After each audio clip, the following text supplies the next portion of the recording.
ਵਾਹਿਗੁਰੂ ਜੀ ਕਾ ਖਾਲਸਾ, ਵਾਹਿਗੁਰੂ ਜੀ ਕੀ ਫਤਿਹ। ਸ਼੍ਰੀ ਗੁਰੂ ਗ੍ਰੰਥ ਸਾਹਿਬ ਦੇ ਅੰਗ ਨੰਬਰ 280 ਤੇ 4 ਨੰਬਰ ਤੋਂ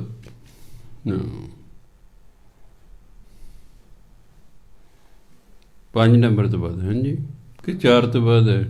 5 ਤੋਂ ਬਾਅਦ ਹੈ। 5 ਤੋਂ ਬਾਅਦ।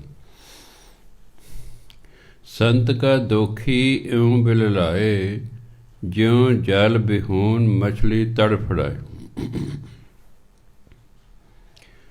ਸੰਤਾਂ ਦੀ ਨਿੰਦਿਆ ਕਰਨ ਵਾਲਾ ਕਹਿੰਦੇ ਇਸ ਤਰ੍ਹਾਂ ਵਿਲਕਦਾ ਹੈ, ਇਸ ਤਰ੍ਹਾਂ ਰੋਂਦਾ ਪਿੱਟਦਾ ਹੈ, ਜਿਉਂ ਜਲ ਬਿਹੂਨ ਮਛਲੀ ਤੜਫੜਾਏ, ਜਿਵੇਂ ਪਾਣੀ ਤੋਂ ਬਿਨਾਂ ਮੱਛੀ ਤੜਫਦੀ ਹੈ। ਇਸ ਤਰ੍ਹਾਂ ਦੀ ਨਿੰਦਿਆ ਕਰਨ ਵਾਲਾ ਹੈ ਉਹ ਫਿਰ ਇਸ ਤਰ੍ਹਾਂ ਰੋਂਦਾ ਪਿੱਟਦਾ ਹੈ, ਦੁਖੀ ਹੁੰਦਾ। ਕਿਉਂਕਿ ਹਰ ਇੱਕ ਇਨਸਾਨ ਨੇ ਆਪਣੇ ਕਰਮ ਭੋਗਣੇ ਨੇ। ਜਿਹੋ ਜਿਹੇ ਕੋਈ ਫਿਰ ਕਰਮ ਕਰਦਾ ਹੈ ਉਹ ਭੁਗਤਦਾ ਰਹਿੰਦਾ। ਫਿਰ ਇਸ ਤਰ੍ਹਾਂ ਜਲ ਬਿਹੂਨ, ਬਿਹੂਨ ਹੁੰਦਾ ਬਿਨਾਂ, ਪਾਣੀ ਤੋਂ ਬਿਨਾਂ। ਤੜਫੜਾਇਆ ਹੁੰਦਾ ਤੜਫਣਾ, ਜੇ ਪਾਣੀ ਤੋਂ ਬਿਨਾਂ ਮੱਛੀ ਤੜਫਦੀ ਹੈ ਨਾ, ਇਸ ਤਰ੍ਹਾਂ ਫਿਰ ਸੰਤਾਂ ਦੀ ਨਿੰਦਿਆ ਕਰਨ ਵਾਲਾ ਤੜਫਦਾ ਰਹਿੰਦਾ, ਦੁਖੀ ਹੁੰਦਾ ਰਹਿੰਦਾ। ਸੰਤ ਕਾ ਦੋਖੀ ਭੁੱਖਾ ਨਹੀਂ ਰਾਜੈ।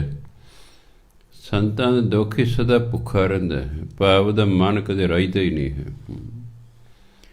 ਉਹ ਮਨ ਕਰਕੇ ਭੁੱਖਾ ਰਹਿੰਦਾ ਹੈ, ਉਹਦਾ ਮਨ ਕਦੇ ਰਾਜਦਾ ਨਹੀਂ ਹੈ। ਭਾਵੇਂ ਕਿੰਨੇ ਉਹਦੇ ਕੋਲ ਹੋਵੇ ਉਹ ਤ੍ਰਿਪਤ ਨਹੀਂ ਹੁੰਦਾ। ਜਿਉਂ ਪਾਵਕ ਈਂਧਣ ਨਹੀਂ ਤਰਾਪੈ। ਪਾਵਕ ਹੁੰਦੀ ਅੱਗ, ਈਂਧਣ ਹੁੰਦਾ ਬਾਲਣ, ਤਰਾਪੈ ਹੁੰਦਾ ਰੱਜਣਾ। ਜਿਵੇਂ ਅੱਗ ਬਾਲਣ ਨਾਲ ਰਾਜਦੀ ਨਹੀਂ ਹੈ, ਜਿੰਨਾ ਬਾਲਣ ਪਾਓ ਅੱਗ ਬੁਝਦੀ ਨਹੀਂ ਹੈ, ਸਗੋਂ ਅੱਗ ਜ਼ਿਆਦਾ ਮੱਚਦੀ ਹੈ। ਇਸੇ ਤਰ੍ਹਾਂ ਜਿਹੜਾ ਸੰਤਾਂ ਦੀ ਨਿੰਦਿਆ ਕਰਨ ਵਾਲਾ ਹੈ ਇਹ ਤ੍ਰਿਪਤ ਨਹੀਂ ਹੁੰਦਾ ਹੈ, ਇਹਨੂੰ ਰੱਜ ਨਹੀਂ ਆਉਂਦਾ ਹੈ, ਇਹ ਮਨ ਦਾ ਭੁੱਖਾ ਹੀ ਰਹਿ ਜਾਂਦਾ ਹੈ। ਸੰਤ ਕਾ ਦੋਖੀ ਛੁਟੈ ਅਕੇਲਾ, ਜਿਉਂ ਬੁਆੜ ਤਿਲ ਖੇਤ ਮਾਹੇ ਦੁਹੇਲਾ। ਬੁਆੜ ਤਿਲ ਹੁੰਦਾ, ਕਈ ਤਿਲ ਜਿਹੜੇ ਅੰਦਰ ਥੋਥੇ ਹੁੰਦੇ ਨੇ, ਕਾਲੇ ਹੋ ਗਏ ਹੁੰਦੇ ਨੇ। ਕਈ ਦੇਖਿਆ ਬਦਾਮ ਆਪਾਂ ਭੰਨਦੇ ਹਾਂ, ਵਿੱਚੋਂ ਕਾਲਾ ਜਿਹਾ ਨਿਕਲਦਾ ਹੈ, ਉਹਨੂੰ ਕਹਿੰਦੇ ਬੁਆੜ। ਜਿਵੇਂ ਕਾਲਾ ਤਿਲ, ਥੋਥਾ ਤਿਲ ਖੇਤ ਦੇ ਵਿੱਚ ਛੱਡ ਦਿੱਤਾ ਜਾਂਦਾ ਬੂਟਾ, ਉਹਨੂੰ ਕਿਸਾਨ ਵੱਢਦਾ ਨਹੀਂ ਹੈ, ਵੀ ਤਾਂ ਕੀ ਫਾਇਦਾ ਦਾ ਹੈ। ਉਹ ਫਿਰ ਦੁਖੀ ਹੁੰਦਾ ਰਹਿੰਦਾ ਖੇਤ 'ਚ, ਕਿ ਕਦੇ ਕੋਈ ਪਸ਼ੂ ਲੰਘਿਆ ਉਹ ਮਿੱਧ ਗਿਆ, ਕਦੇ ਕੋਈ ਲੰਘਿਆ ਉਹ ਮਿੱਧ ਗਿਆ ਹੈ। ਉਹ ਦੁਹੇਲਾ ਦੁਖੀ ਰਹਿੰਦਾ ਹੈ, ਕਿਉਂਕਿ ਥੋਥਾ ਹੁੰਦਾ ਹੈ, ਉਹ ਲਾਭਦਾਇਕ ਨਹੀਂ ਹੁੰਦਾ। ਕਿਸਾਨ ਉਹਨੂੰ ਖੇਤ ਦੇ ਵਿੱਚ ਹੀ ਛੱਡ ਦਿੰਦਾ ਅਤੇ ਉਹ ਦੁਖੀ ਹੁੰਦਾ ਰਹਿੰਦਾ ਹੈ। ਇਸੇ ਤਰ੍ਹਾਂ ਹੀ ਜਿਹੜਾ ਸੰਤਾਂ ਦਾ ਨਿੰਦਕ ਹੈ ਛੁਟਿਆ ਅਕੇਲਾ, ਉਹ ਸਾਰੇ ਉਹਦਾ ਸਾਥ ਛੱਡ ਜਾਂਦੇ ਹਨ ਅਤੇ ਇਕੱਲਾ ਰਹਿੰਦਾ, ਫਿਰ ਉਹ ਦੁਖੀ ਹੁੰਦਾ ਹੈ। ਇਕੱਲਾ ਇਕੱਲਾ ਹੀ ਹੁੰਦਾ ਬੰਦਾ। ਸੰਤ ਕਾ ਦੋਖੀ ਧਰਮ ਤੇ ਰਹਿਤ। ਉਹ ਧਰਮਹੀਨ ਹੋ ਜਾਂਦਾ ਹੈ, ਉਹ ਧਰਮ ਦੀ ਮਰਿਆਦਾ ਤੋਂ ਰਹਿਤ ਹੋ ਜਾਂਦਾ ਹੈ, ਉਹ ਧਰਮ ਦੇ ਅਸੂਲਾਂ ਤੋਂ ਗਿਰ ਜਾਂਦਾ ਹੈ ਜਿਹੜਾ ਸੰਤਾਂ ਦੀ ਨਿੰਦਿਆ ਕਰਦਾ ਹੈ। ਕਿ ਉਹ ਧਰਮ 'ਤੇ ਕਹਿੰਦਾ ਸਗੋਂ ਨਿੰਦਿਆ ਕਰਨੀ ਹੀ ਨਹੀਂ, ਅਤੇ ਉਹ ਨਿੰਦਿਆ ਕਰਦਾ ਹੈ, ਇਸ ਲਈ ਉਹ ਧਾਰਮਿਕ ਅਸੂਲਾਂ ਤੋਂ ਡਿੱਗ ਪੈਂਦਾ ਹੈ। ਸੰਤ ਕਾ ਦੋਖੀ ਸਦ ਮਿਥਿਆ ਕਹਿਤ। ਮਿਥਿਆ ਹੁੰਦਾ ਝੂਠ। ਸੰਤਾਂ ਦਾ ਨਿੰਦਕ ਹਮੇਸ਼ਾ ਝੂਠ ਬੋਲਦਾ ਹੈ। ਕਿਉਂਕਿ ਬਹੁਤੇ ਲੋਕ ਮੈਂ ਦੇਖਿਆ ਜੋ ਨਿੰਦਿਆ ਕਦੇ ਈਰਖਾਵਾਦੀ ਹੁੰਦੇ ਨੇ। ਈਰਖਾ ਵੀ ਹਾਏ ਹੋਏ ਅਸੀਂ ਨਹੀਂ ਸੰਤ ਬਣ ਸਕੇ, ਇਹ ਸਾਡੇ ਨਾਲ ਹੀ ਹੁੰਦਾ ਸੀ, ਇਹ ਸੰਤ ਬਣ ਗਿਆ ਹੈ, ਸਾਨੂੰ ਕੋਈ ਪੁੱਛਦਾ ਨਹੀਂ ਹੈ। ਉਹ ਆਪ ਸੰਤ ਬਣ ਨਹੀਂ ਸਕਦੇ, ਫਿਰ ਸੰਤਾਂ ਨੂੰ ਨਿੰਦਿਆ ਕਰਦੇ ਰਹਿਣਾ ਦੀ। ਹਾਂਜੀ, ਉਹਨਾਂ ਨੂੰ ਇਹ ਨਹੀਂ ਪਤਾ ਵੀ ਸੰਤ ਤੇ ਸੰਤ ਹੀ ਰਹਿਣਾ ਹੈ, ਤੇਰੀ ਨਿੰਦਿਆ ਨਾਲ ਕੀ ਫਰਕ ਪੈਣਾ, ਉਹਨਾਂ ਨੂੰ ਕਰੀ ਜਾ, ਤੂੰ ਆਪੇ ਦੁਖੀ ਹੋਵੇਗਾ। ਤੋ ਇਸ ਕਰਕੇ ਉਹ ਸਦਾ ਝੂਠ ਬੋਲਦਾ ਹੈ। ਕਿਰਤ ਨਿੰਦਕਾ ਧੁਰ ਹੀ ਪਿਆ। ਹੁਣ ਜਿਹੜਾ ਨਿੰਦਕ ਹੈ ਉਹ ਜਿਹੜਾ ਨਿੰਦਿਆ ਕਰਨ ਦਾ ਕੰਮ ਹੈ ਨਾ, ਇਹ ਧੁਰੋਂ ਹੀ ਉਹਦੇ ਭਾਗਾਂ 'ਚ ਲਿਖਿਆ ਹੁੰਦਾ ਹੈ। ਧੁਰੋਂ ਹੀ ਨਿੰਦਿਆ ਕਰਨ ਦੇ ਭਾਗਾਂ 'ਚ ਲਿਖਿਆ ਹੁੰਦਾ, ਇਸ ਲਈ ਉਹ ਨਿੰਦਿਆ ਕਰਦਾ ਰਹਿੰਦਾ। ਕਿਉਂਕਿ ਪਿਛਲੇ ਜਨਮ 'ਚ ਨਿੰਦਿਆ ਕਰਦਾ ਰਿਹਾ ਸੀ, ਇਸ ਲਈ ਉਹਦਾ ਇੱਕ ਕਰਮ ਹੀ ਬਣ ਗਿਆ ਹੈ, ਉਹ ਫਿਰ ਨਿੰਦਿਆ ਕਰਦਾ ਰਹਿੰਦਾ ਹੈ। ਧੁਰੋਂ ਹੀ ਲਿਖਿਆ ਹੁੰਦਾ। ਨਾਨਕ ਜੋ ਤਿਸ ਭਾਵੈ ਸੋਈ ਥਿਆ, ਜੋ ਪਰਮਾਤਮਾ ਨੂੰ ਚੰਗਾ ਲੱਗਦਾ ਉਹੀ ਹੁੰਦਾ ਹੈ। ਸੰਤ ਕਾ ਦੋਖੀ ਵਿਗੜ ਰੂਪ ਹੋ ਜਾਏ। ਵਿਗੜ ਰੂਪ ਹੁੰਦਾ ਮੂੰਹ ਦਾ ਵਿੰਗ ਚੜੰਗਾ ਹੋ ਜਾਣਾ। ਜਿਹੜੇ ਸੰਤਾਂ ਦੀ ਨਿੰਦਿਆ ਕਰਦੇ ਰਹਿੰਦੇ ਨੇ, ਇਹਨਾਂ ਦਾ ਮੂੰਹ ਸਮਾਂ ਪਾ ਕੇ ਵਿੰਗ ਚੜੰਗਾ ਹੋ ਜਾਂਦਾ ਹੈ। ਆ ਕਈ ਜਦੋਂ ਬੱਚੇ ਜਨਮਦੇ ਨੇ, ਕੋਈ ਸੋਹਣਾ ਹੁੰਦਾ, ਕੋਈ ਘਟਾਬਾ ਹੁੰਦਾ, ਕੋਈ ਕਾਲਾ ਹੁੰਦਾ, ਕੋਈ ਕਿਹੋ ਜਿਹਾ ਹੁੰਦਾ, ਇਸ ਤਰ੍ਹਾਂ ਦਾ ਭੈੜੇ ਰੂਪ ਵਾਲੇ ਹੋ ਜਾਂਦੇ ਹਨ। ਸੰਤ ਕੇ ਦੋਖੀ ਕੋ ਦਰਗਾਹ ਮਿਲੈ ਸਜ਼ਾਏ। ਦਰਗਾਹ, ਇਹਨੂੰ ਦਰਗਾਹ ਨਹੀਂ ਪੜ੍ਹਨਾ। ਜੇ ਹਿੰਦੀ ਦਾ ਸ਼ਬਦ ਹੁੰਦਾ ਫਿਰ ਬੋਲਦੇ ਆਪਾਂ ਦਰਗਾਹ। ਇਹ ਹੈ ਫਾਰਸੀ ਦਾ ਸ਼ਬਦ, ਅਤੇ ਫਾਰਸੀ ਜਿਹਦਾ ਉਚਾਰਨਾ ਦਰਗਾਹ। ਸੰਤ ਕਾ ਦੋਖੀ, ਸੰਤ ਕੇ ਦੋਖੀ ਕੋ ਦਰਗਾਹ ਮਿਲੈ ਸਜ਼ਾਏ। ਸੰਤ ਦੇ ਨਿੰਦਕ ਨੂੰ ਪਰਮਾਤਮਾ ਦੀ ਦਰਗਾਹ 'ਚ ਜਾ ਕੇ ਸਜ਼ਾ ਮਿਲਦੀ ਹੈ। ਵੀ ਕਿੱਥੇ ਤੂੰ ਉਹਨਾਂ ਦੀ ਸੰਗਤ ਕਰਨੀ ਸੀ, ਸੇਵਾ ਕਰਨੀ ਸੀ, ਵਡਿਆਈ ਕਰਨੀ ਸੀ, ਤੂੰ ਨਿੰਦਿਆ ਕਰਦਾ ਰਿਹਾ ਉਹਨਾਂ ਦੀ, ਫਿਰ ਸਜ਼ਾ ਮਿਲਦੀ ਹੈ।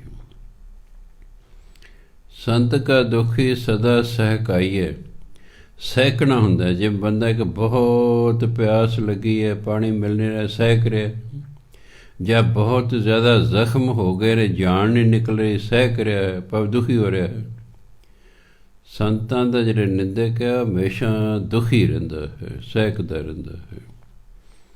ਸੰਤ ਕਾ ਦੁਖੀ ਨਾ ਮਰੈ ਨਾ ਜੀਵਾਈਏ। ਉਹ ਨਾ ਮਰਿਆਂ 'ਚ ਨਾ ਜਿਉਂਦਿਆਂ 'ਚ, ਇਸ ਇਹ ਹਾਲਤ ਉਹਦੀ ਹੋ ਜਾਂਦੀ ਹੈ। ਸੰਤ ਕੇ ਦੋਖੀ ਕੀ ਪੁਜੈ ਨਾ ਆਸਾ। ਪੁਜੈ ਹੁੰਦਾ ਪੂਰਾ ਹੋਣਾ। ਜਿਹੜਾ ਸੰਤਾਂ ਦਾ ਨਿੰਦਕ ਹੁੰਦਾ ਇਹਦੀ ਕੋਈ ਇੱਛਾ ਪੂਰੀ ਨਹੀਂ ਹੁੰਦੀ, ਇਸ ਲਈ ਉਹ ਦੁਖੀ ਹੁੰਦਾ ਰਹਿੰਦਾ, ਇੱਛਾ ਉਹਦੀ ਪੂਰੀ ਨਹੀਂ ਹੁੰਦੀ, ਪਰਮਾਤਮਾ ਦੇ ਨਾਲ ਨਾਰਾਜ਼ ਹੋ ਜਾਂਦਾ ਹੈ। ਪਰਮਾਤਮਾ ਹੈਗਾ ਭਗਤ ਵਛਲ। ਜਿਹੜਾ ਭਗਤੀ ਕਰਦਾ ਹੈ ਪਰਮਾਤਮਾ ਨੂੰ ਪਿਆਰ ਕਰਦਾ ਹੈ, ਅਤੇ ਜਿਹੜਾ ਭਗਤੀ ਕਰਨ ਵਾਲੇ ਦੀ ਨਿੰਦਾ ਕਰਦਾ ਪਰਮਾਤਮਾ ਉਹਦੇ ਨਾਲ ਨਾਰਾਜ਼ ਹੋ ਜਾਂਦਾ ਹੈ। ਅਤੇ ਜਦੋਂ ਪਰਮਾਤਮਾ ਹੀ ਕਿਸੇ ਨਾਲ ਨਾਰਾਜ਼ ਹੋ ਗਿਆ ਤਾਂ ਫਿਰ ਬੰਦੇ ਨੇ ਦੁਖੀ ਹੋਣਾ ਹੀ ਹੋਣਾ ਹੈ। ਕਹਿੰਦੇ ਮੇਰਾ ਰੁੱਸੇ ਨਾ ਕਲਗੀਆਂ ਵਾਲਾ, ਜਗ ਭਾਵੇਂ ਸਾਰਾ ਰੁੱਸ ਜੇ। ਉਹ ਕਲਗੀਆਂ ਵਾਲਾ ਨਹੀਂ ਰੁੱਸਣਾ ਚਾਹੀਦਾ, ਰੱਬ ਨਹੀਂ ਨਾਰਾਜ਼ ਹੋਣਾ ਚਾਹੀਦਾ। ਸੰਸਾਰ ਦੀ ਕੋਈ ਗੱਲ ਨਹੀਂ ਹੁੰਦੀ ਹੈਗੀ, ਪਰ ਇੱਥੇ ਤਾਂ ਰੱਬ ਨੂੰ ਹੀ ਨਾਰਾਜ਼ ਕਰ ਲਿਆ ਹੈ ਨਿੰਦਿਆ ਕਰ ਕਰਕੇ, ਇਸ ਲਈ ਉਹਦੀ ਇੱਛਾ ਪੂਰੀ ਨਹੀਂ ਹੁੰਦੀ। ਸੰਤ ਕਾ ਦੋਖੀ ਉੱਠ ਚੱਲੈ ਨਿਰਸ। ਉਹ ਮਰਨ ਵੇਲੇ ਨਿਰਾਸ਼ ਇਸ ਸੰਸਾਰ ਤੋਂ ਚਲੇ ਜਾਂਦਾ, ਕਿਉਂਕਿ ਉਹਦੀ ਇੱਛਾ ਪੂਰੀ ਨਹੀਂ ਹੋਈ। ਉਹਨੇ ਤਾਂ ਨਿੰਦਿਆ ਕੀਤੀ, ਸ਼ਾਇਦ ਸੰਤ ਦਾ ਨੁਕਸਾਨ ਹੋ ਜਾਏ, ਉਹਦਾ ਕੋਈ ਹੋਇਆ ਨਹੀਂ ਨੁਕਸਾਨ, ਉਹ ਇਸ ਲਈ ਨਿਰਾਸ਼ ਹੋ ਜਾਂਦਾ। ਸੰਤ ਕੈ ਦੋਖ ਨਾ ਤ੍ਰਿਸ਼ਟੈ ਕੋਇ। ਸੰਤਾਂ ਦੀ ਨਿੰਦਿਆ ਕਰਕੇ ਕੋਈ ਜ਼ਿੰਦਗੀ ਕਾਮਯਾਬ ਨਹੀਂ ਹੋਇਆ ਕਰਦਾ, ਕਾਮਯਾਬੀ ਨਹੀਂ ਜ਼ਿੰਦਗੀ 'ਚ ਮਿਲਿਆ ਕਰਦੀ। ਜੈਸਾ ਭਾਵੈ ਤੈਸਾ ਕੋਈ ਹੋਏ। ਜਿਹੋ ਜਿਹਾ ਪਰਮਾਤਮਾ ਨੂੰ ਚੰਗਾ ਲੱਗਦਾ ਇਹ ਜੀਵ ਉਹੋ ਜਿਹਾ ਹੀ ਹੋ ਜਾਂਦਾ, ਕਿਉਂਕਿ ਪਰਮਾਤਮਾ ਦੇ ਵਸ 'ਚ ਇਹ ਸਭ ਕੁਛ ਪਿਆ। ਕਿਰਤ ਨ ਮੇਟੈ ਕੋਈ। ਜੋ ਕਿਸਮਤ 'ਚ ਲਿਖਿਆ ਹੋਇਆ ਉਹਨੂੰ ਕੋਈ ਨਹੀਂ ਮਿਟਾ ਸਕਦਾ। ਉਹ ਜੇ ਕਿਸਮਤ 'ਚ ਨਿੰਦਿਆ ਲਿਖੀ ਹੁੰਦੀ ਹੈ, ਇਸ ਲਈ ਉਹ ਨਿੰਦਿਆ ਕਰਦਾ ਰਹਿੰਦਾ ਹੈਗਾ, ਕਿਉਂ ਕਿਰਤ ਨਹੀਂ ਮਿਟਿਆ ਕਰਦੀ। ਕਿਰਤ ਹੁੰਦਾ ਪਿਛਲੇ ਜੋ ਅਸੀਂ ਕਰਮ ਕੀਤੇ ਨੇ ਉਹ ਕਿਰਤ ਬਣ ਜਾਂਦੀ ਹੈ, ਉਹ ਨਹੀਂ ਮਿਟਿਆ ਕਰਦੀ। ਉਹ ਕਰਮ ਭੋਗਣੇ ਪੈਂਦੇ ਹਨ, ਉਹ ਆਦਤ ਬਣ ਜਾਂਦੀ ਹੈ ਬਸ। ਜਿਵੇਂ ਕਿਸੇ ਨਸ਼ੇ ਕਰਨ ਦੀ ਆਦਤ ਪੈ ਜਾਏ, ਉਹ ਆਦਤ ਤੋਂ ਮਜਬੂਰ ਹੁੰਦਾ, ਹਟ ਨਹੀਂ ਸਕਦਾ, ਜਿੰਨਾ ਮਰਜ਼ੀ ਉਹਨੂੰ ਕਹੀ ਜਾਓ ਉਹ ਕਰੀ ਹੋਈ ਜਾਂਦਾ। ਇਸ ਤਰ੍ਹਾਂ ਜੇ ਨਿੰਦਕ ਨੇ ਇਹ ਨਿੰਦਿਆ ਕਰਦੇ ਰਹਿੰਦੇ ਨੇ, ਜਿੰਨਾ ਮਰਜ਼ੀ ਇਹਨਾਂ ਨੂੰ ਕੋ ਹਟਦੇ ਨਹੀਂ ਹੈ, ਕਿਉਂਕਿ ਉਹਨਾਂ ਦੀ ਕਿਰਤ ਹੁੰਦੀ ਹੈ, ਉਹਨਾਂ ਦੀ ਕਿਸਮਤ 'ਚ ਲਿਖਿਆ ਹੁੰਦਾ ਤੂੰ ਨਿੰਦਿਆ ਕਰੇਗਾ, ਕਰਦੇ ਰਹਿੰਦੇ ਨਿੰਦਿਆ। ਨਾਨਕ ਜਾਣੈ ਸੱਚਾ ਸੋਏ। ਇਸ ਗੱਲ ਨੂੰ ਪਰਮਾਤਮਾ ਹੀ ਜਾਣਦਾ ਹੈ, ਆਮ ਲੋਕਾਂ ਨੂੰ ਨਹੀਂ ਪਤਾ ਵੀ ਕਿਉਂ ਨਿੰਦਿਆ ਕਰ ਰਿਹਾ ਹੈ, ਇਹ ਪਰਮਾਤਮਾ ਨੂੰ ਪਤਾ ਹੈ। ਸਭ ਕੜ ਤਿਸਕੇ ਉਹ ਕਰਨਾ ਹਾਰ। ਸਾਰੇ ਸਰੀਰ ਪਰਮਾਤਮਾ ਦੇ ਨੇ, ਉਹੀ ਸਾਰੇ ਸਰੀਰਾਂ ਨੂੰ ਬਣਾਉਣ ਵਾਲਾ ਹੈ। ਸਦਾ ਸਦਾ ਤਿਸ ਕੋ ਨਮਸਕਾਰ। ਇਸ ਲਈ ਸਦਾ ਹੀ ਪਰਮਾਤਮਾ ਨੂੰ ਨਮਸਕਾਰ ਕਰਨੀ ਚਾਹੀਦੀ, ਉਹਦੇ ਮੱਥੇ ਟੇਕਣੇ ਚਾਹੀਦੇ, ਨਮਸਕਾਰ ਕਰਨੀ ਚਾਹੀਦੀ, ਕਿਉਂਕਿ ਉਹੀ ਸਭ ਕੁਛ ਕਰਨ ਵਾਲਾ ਹੈ।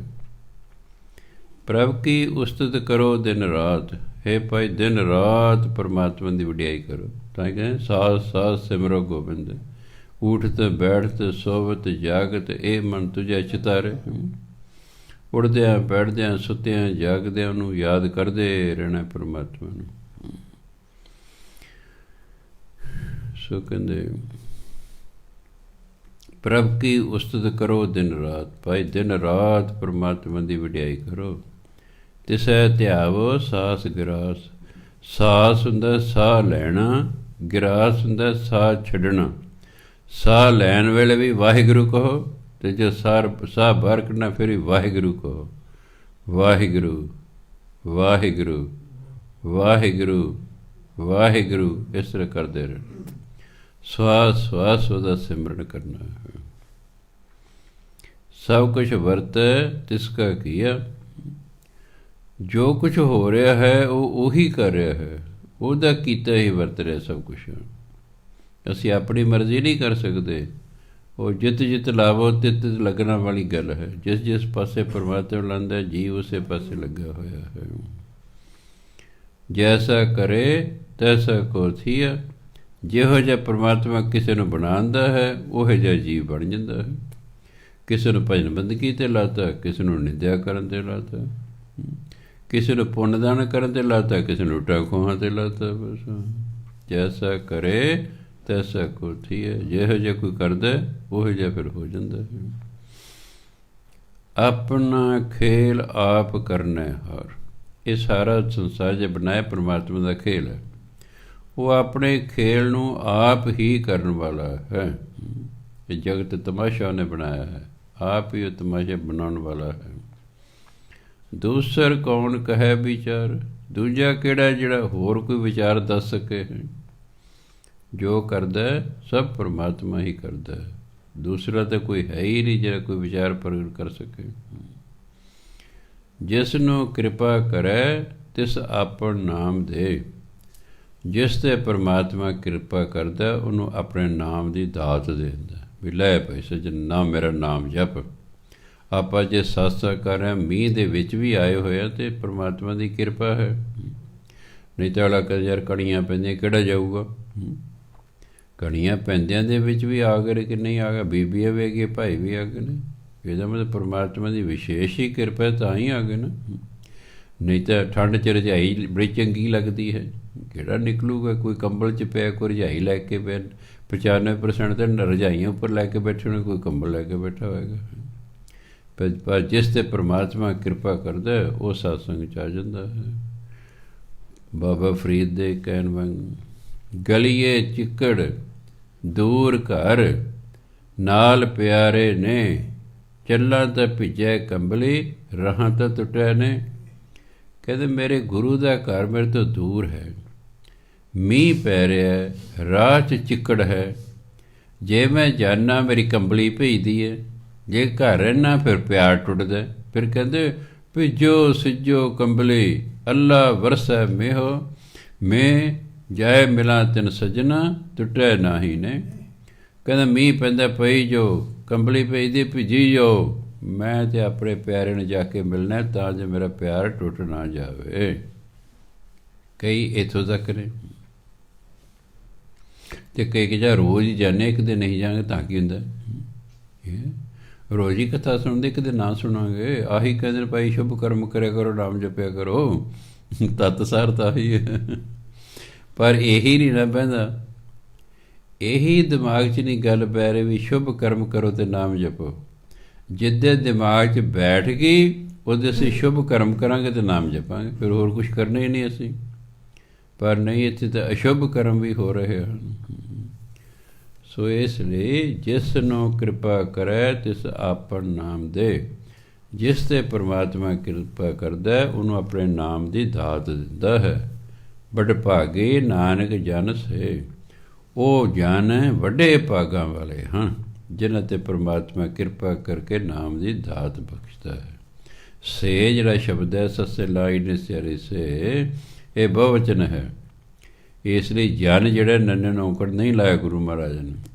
ਉਹ ਜਨ, ਉਹ ਵਿਅਕਤੀ ਵੱਡੇ ਭਾਗਾਂ ਵਾਲੇ ਹਨ ਜਿਨ੍ਹਾਂ 'ਤੇ ਪਰਮਾਤਮਾ ਕਿਰਪਾ ਕਰਕੇ ਨਾਮ ਦੀ ਦਾਤ ਬਖਸ਼ਦਾ ਹੈ।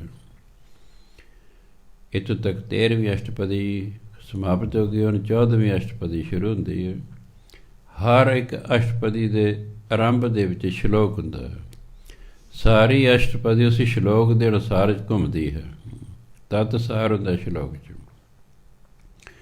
ਤਜੋ ਸਿਆਣਪ ਸੁਰਜਨੋ ਸਿਮਰੋ ਹਰ ਹਰ ਰਾਏ, ਏਕ ਆਸ ਹਰ ਮਨ ਰੱਖੋ, ਨਾਨਕ ਦੁਖ ਪਰਮ ਪਹੁ ਜਾਏ।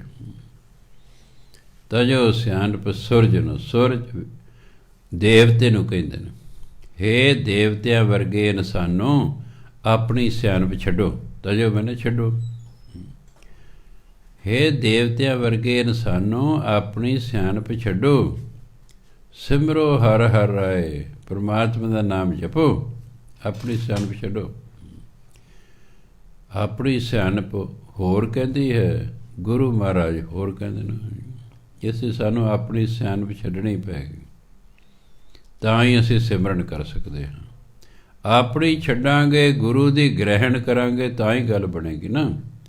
ਅਤੇ ਜੇ ਆਪਣੀ ਸਿਆਣਪ ਰੱਖੀ ਤਾਂ ਕੋਈ ਰੱਬ ਰੁੱਬ ਨਹੀਂ ਹੈਗਾ। ਐਵੇਂ ਕਿ ਟੈਂ ਲਾਈ ਹੋਈ ਹੈ, ਗੱਲ ਨਹੀਂ, ਕੋਈ ਬਾਤ ਨਹੀਂ, ਡਰਾਵਾ ਦਿੰਦੇ ਨੇ ਕਈ, ਇਸ ਤਰ੍ਹਾਂ ਕਹਿੰਦੇ ਨੇ।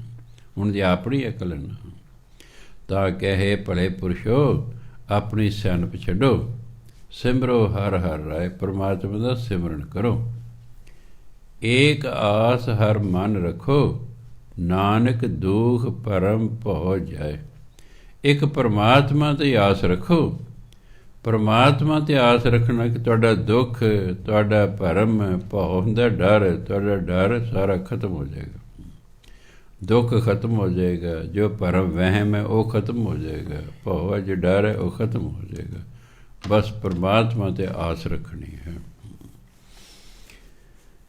ਅਸ਼ਟਪਦੀ। ਮਾਨੋ ਕੀ ਟੇਕ ਬ੍ਰਿਥੀ ਸਭ ਜਾਨ, ਦੇਵਨ ਕੋ ਏਕ ਹੈ ਭਗਵਾਨ। ਕਹਿੰਦੇ ਬੰਦਿਆ, ਦਾਤਾ ਦੇਣ ਵਾਲਾ ਤੇ ਪਰਮਾਤਮਾ ਹੈ। ਤੂੰ ਮਨੁੱਖ 'ਤੇ ਆਸ ਲਾਈ ਬੈਠਾ, ਉਸ ਟੇਕ ਲੈ, ਉਹ ਤਾਂ ਵਿਅਰਥ ਹੈ। ਮਨੁੱਖ ਦੀ ਟੇਕ ਨੂੰ ਵਿਅਰਥ ਸਮਝ। ਤੂੰ ਉਸ 'ਤੇ ਉਮੀਦ ਲਾਈ ਬੈਠਾ ਕਿ ਉਹ ਮੇਰੀ ਸਹਾਇਤਾ ਕਰੇਗਾ। ਉਸ ਦਾ ਲੋੜ ਵੇਲੇ ਸਹਾਇਤਾ ਹੀ ਨਾ ਕਰੇ, ਜਾਂ ਉਦੋਂ ਤੱਕ ਉਹ ਮਰ ਗਿਆ ਹੋਵੇ, ਜਾਂ ਉਦੋਂ ਤੱਕ ਕਿਤੇ ਦੂਰ ਚਲੇ ਗਿਆ ਹੋਵੇ, ਫਿਰ ਵਿਅਰਥ ਹੀ ਨਾਸ ਰੱਖਣਾ। ਦੇਣ ਵਾਲਾ ਤੇ ਪਰਮਾਤਮਾ ਹੈ। ਦੱਦਾ ਦਾਤਾ ਏਕ ਹੈ, ਸਭ ਕੋ ਦੇਵਨ ਹਰ। ਇਸ ਲਈ ਉਸ ਇਤਿਹਾਸ ਰੱਖਣੀ ਚਾਹੀਦੀ ਹੈ। ਬਿਧ ਉਸਨੇ ਬਣਾਉਣੀ ਹੁੰਦੀ ਆਪੇ। ਤੁਹਾਡੀ ਜੇ ਸਹਾਇਤਾ ਕਰਨੀ ਹੈ, ਕਰਨੀ ਤੇ ਪਰਮਾਤਮਾ ਨੇ ਕਰਾਉਣੀ ਹੈ ਕਿਸੇ ਤੋਂ, ਉਹ ਆ ਕੇ ਤੁਹਾਡੀ ਸਹਾਇਤਾ ਕਰ ਜਾਏਗਾ। ਹੋਰ ਕੀ ਹੈ।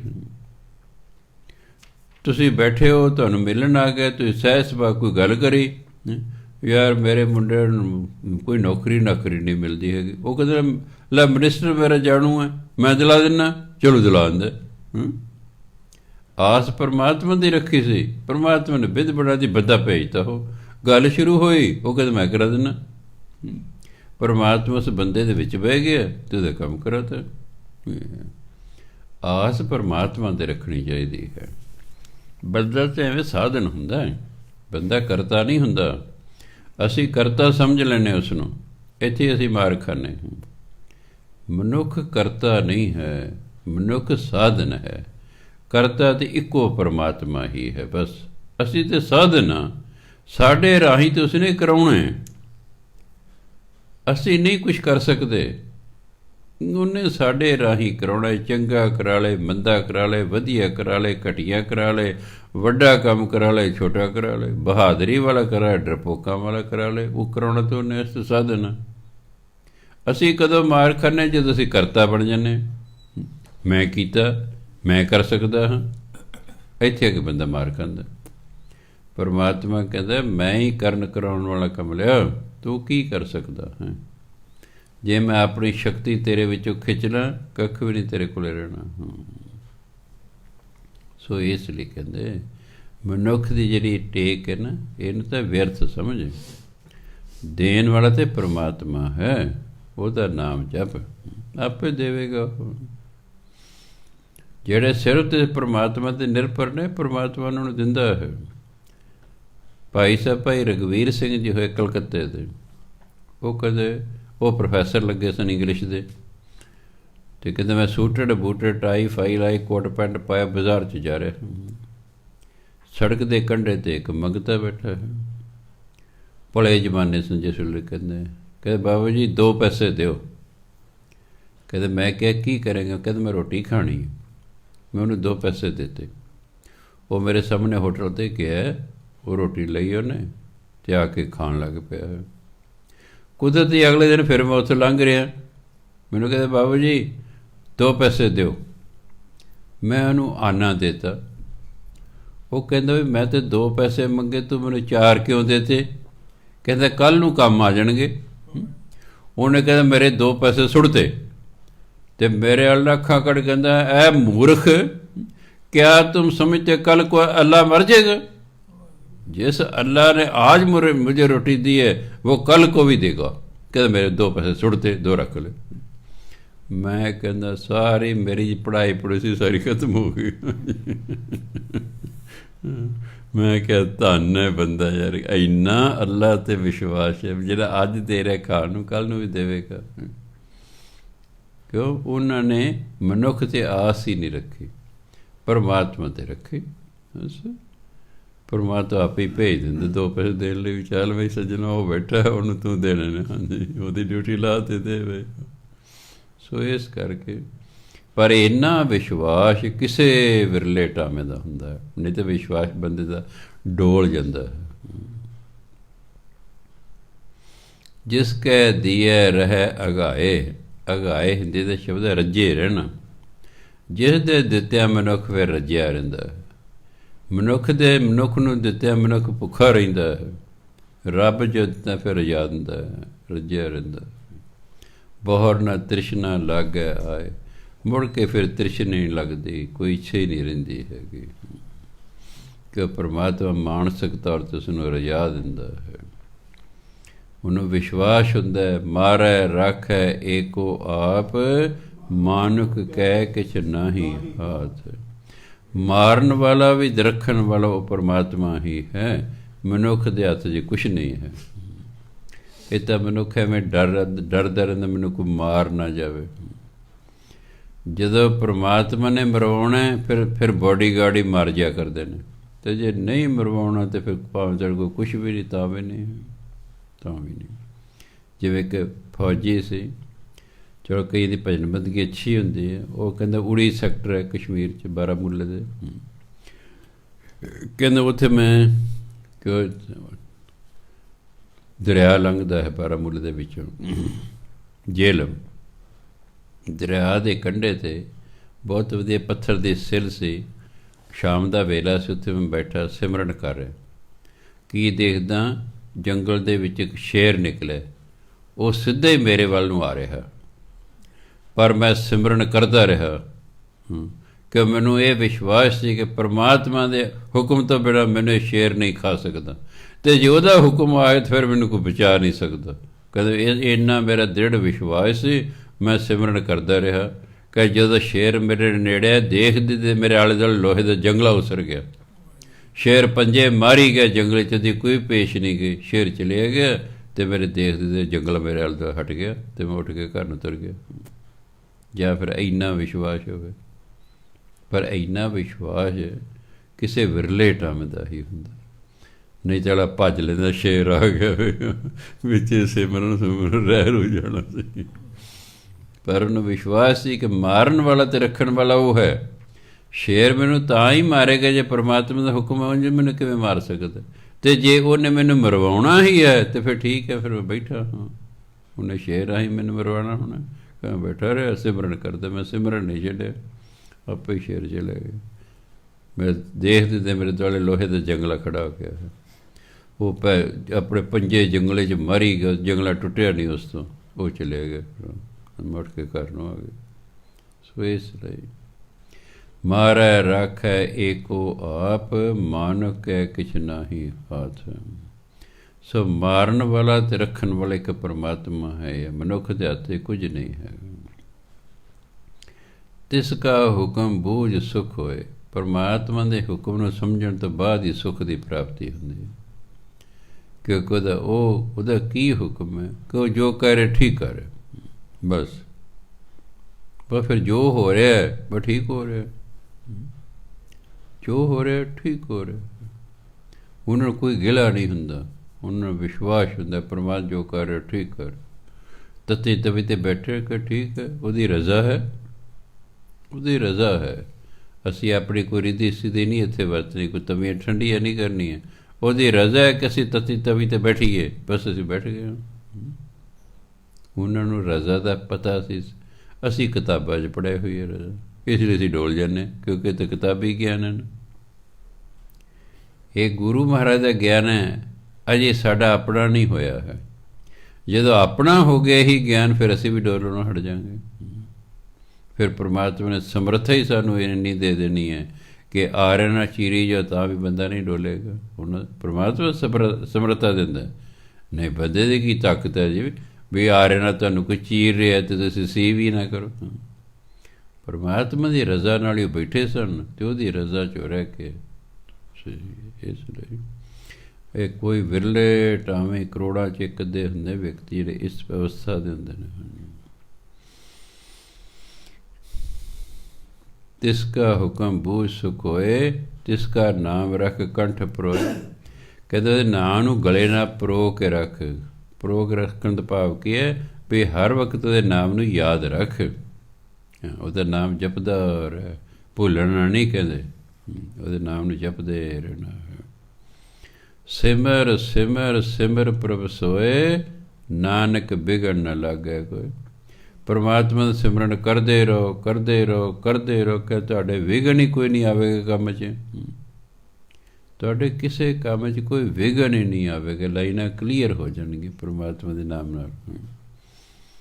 ਕਿੰਨੇ ਸਾਡੇ ਕੰਮਾਂ 'ਚ ਵਿਘਨ ਪੈਂਦੇ ਨੇ, ਫਿਰ ਆ ਜਾਂਦੇ ਮੇਰੇ ਕੋਲ ਜੀ, ਉਹ ਜੀ ਅੜਚਨ ਆ ਕੇ ਵਿਘਨ ਪੈ ਗਿਆ ਜੀ, ਉਹ ਮੇਰਾ ਵੀਜ਼ਾ ਨਹੀਂ ਲੱਗ ਰਿਹਾ ਜੀ, ਉਹ ਮੇਰੀ PR ਨਹੀਂ ਆ ਰਹੀ ਜੀ, ਜੀ ਆਹ ਨਹੀਂ ਹੋ ਰਿਹਾ ਜੀ, ਵਿਘਨ ਪੈ ਗਏ ਨੇ।